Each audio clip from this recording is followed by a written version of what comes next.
Ben behorvezin. Oh, qu'est-ce que tu traînes sur ton échine? Ah ben, m'en va de ramasser quelques arbres et quelques cochers pour les lapins, alors nous attendons un peu. Je me doute que vous devez point avoir trop le temps. Et puis on va toujours mieux que nous miser une poignée de son, hein. Allez, ben, ma batteur, va. Assis dedans, va. Et on est sûr qu'on lui point le travail qui manque à cette heure pour faire tourner la menace, va.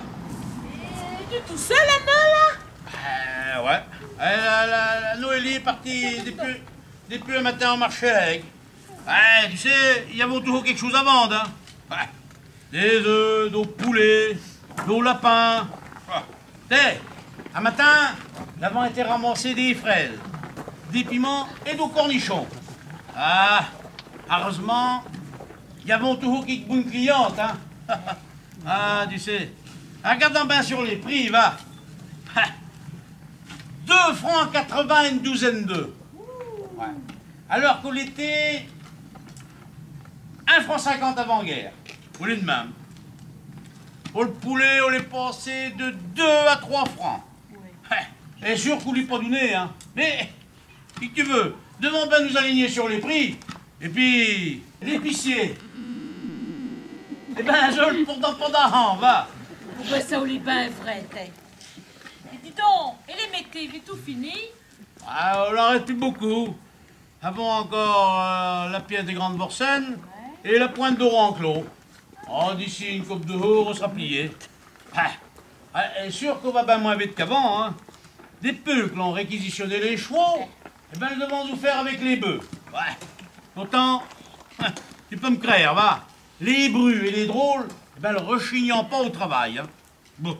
Ah, mais... Ouais, toi, on est leur mari, moi, qui m'inquiétant.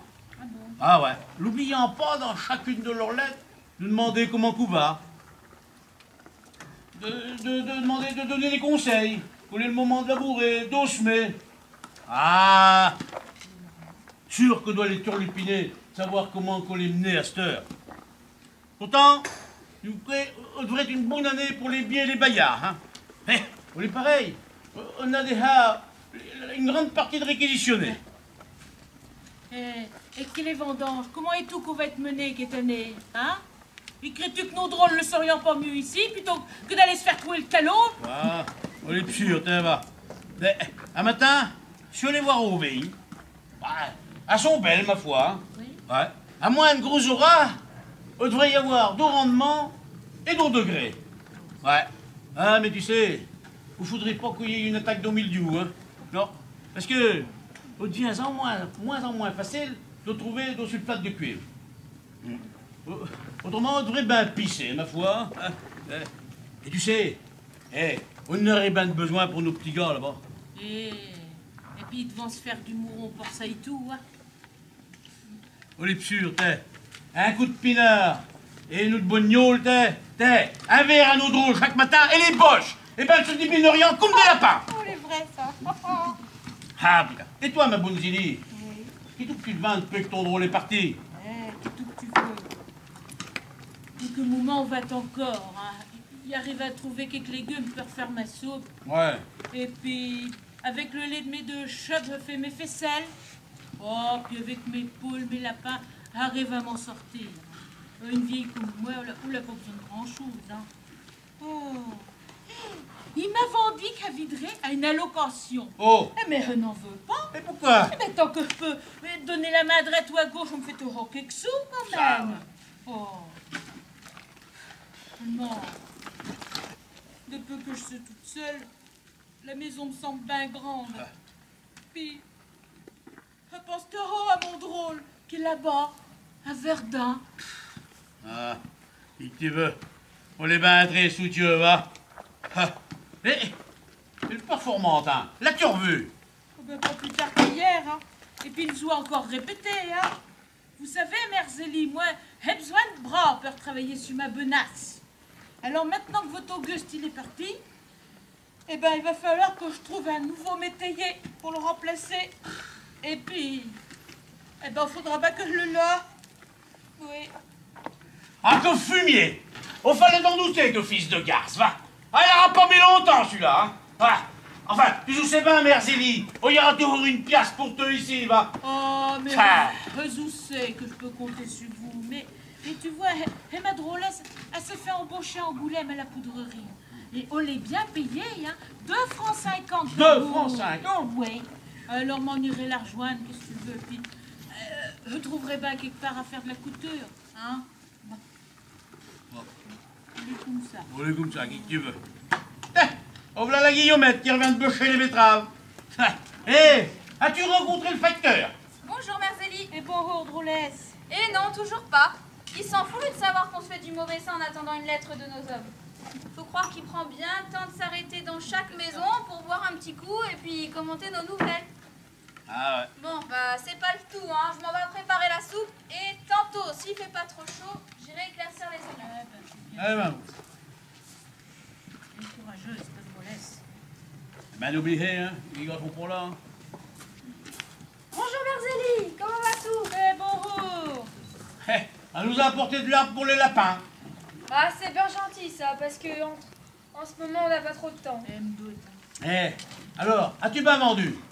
Alors ça, j'ai bien vendu. J'aurais même pu vendre davantage.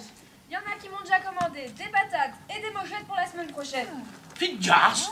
Mais il faudrait comment? J'espère que les moissons sont quasiment terminées. Sinon, on ira run. Ah, oh, peut-être ta part dans les marais.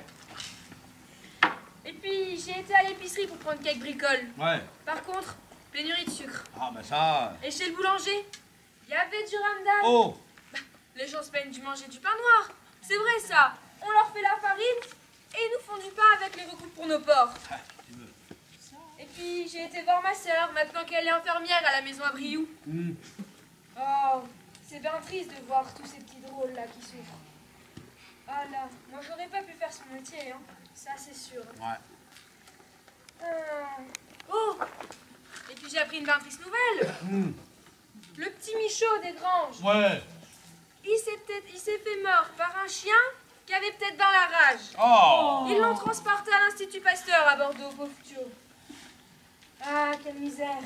Bon.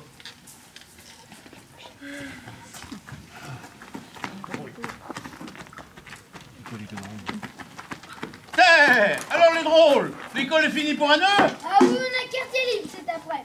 On va se prendre une tartine de grillon, quelques fraises, et après on ira mener les vaches au frais. Comment ça va, Guillaume? Ça s'est bien passé l'école ce matin? T'as tout compris? Ah oui, oui, j'ai fait tous les problèmes. Ils étaient tous deux. La maîtresse nous a lu une lettre de notre fiole de guerre. Il était drôlement content d'avoir reçu notre lettre à notre colis. Surtout le tabac et la pile. Comme ça, il n'a pas eu besoin d'en acheter. Et avec l'argent, il a pu s'acheter du pain blanc et du beurre. Allez bien. Il n'a pas eu la chance, lui, comme mes frères, d'avoir de la famille pour lui envoyer des bonnes choses. Il viendra peut-être en 7 ans. Mais s'il a une permission. Ah, enfin. Et on est un bon drôle de petit réfugié belge. Puis tu sais, il a dû en voir des choses pas belles et tout, va. Ah, on fait donc bonne à notre Léopold. Parce que, dès peu que sa mère est morte, ben, elle l'entendit en pub beaucoup crucifier, va. Et puis on a fait une composition française. Vous avez une pièce d'or de 10 francs, une seule. Mais pourquoi l'auriez-vous échangée? Que pensez-vous de ceux qui s'obstinent à garder l'aurore? Ben moi, j'ai écrit tout ce que je pensais de ceux qui ne veulent pas participer à l'effort de guerre. Pas vrai, pas? T'as raison, petit. Et puis maintenant qu'on a fini la confection de nos secrétaires pour les soldats, et ben la maîtresse, elle a une nouvelle idée. Si la commune et les paysans nous donnent un lopin de terre, et ben on s'en occuperait pour y mettre des pommes de terre. Et pourquoi pas? Ce serait plutôt une bonne idée même. Mon Dieu, Guillaume, on va nourrir les chevaux. Ah ouais, je te suis. Ah mais c'est Alphonsine, elle tient une lettre dans sa main. C'est sûrement son filleul de guerre qui lui a écrit. Vous verrez qu'il y en aura des mariages après cette saleté de guerre. Eh bien, ma fille, qu'est-ce qui t'arrive? T'es tout émoustillé, là. Et tout ton amoureux qui t'a envoyé une jolie carte? Oh non, non, attendez, si vous saviez, c'est bien mieux que ça. C'est monsieur le préfet. Le forfait? Mais qu'est-ce que t'as fait pour que t'écrives bien? C'est une lettre de félicitations. Félicitations. Dis-nous ça tout de suite. Mademoiselle, des renseignements qui me sont fournis de votre région me permettent de juger que, Dans la difficile période des douloureux événements que nous subissons, vous avez témoigné de la plus virile énergie, en maintenant en état de culture la propriété de vos parents. Et cela depuis le départ de votre père, appelé par la mobilisation et à la défense du territoire. L'esprit de décision et de courage que vous avez manifesté ainsi mérite toutes les félicitations. Et je suis heureux, mademoiselle, de vous les adresser au nom du gouvernement de la République, qui n'est pas déçu dans l'espoir qu'il a fondé sur le concours des femmes de France dans la coopération nécessaire aux œuvres vives du pays. Au nom de la patrie qui peut avoir foi dans l'avenir devant de tels actes d'abnégation et d'énergie, veuillez agréer, je vous prie, mademoiselle, avec l'expression de toute mon admiration pour ce que vous avez fait et continuez de faire, l'assurance de ma considération la plus distinguée. Oh, voilà, là. Bravo, Drôlesse. Sûr qu'on est bien mérité. On n'est pas tous les jours qu'il y a une bonne nouvelle. Et quand on vient de une, eh ben, il faut se arroser. Bravo.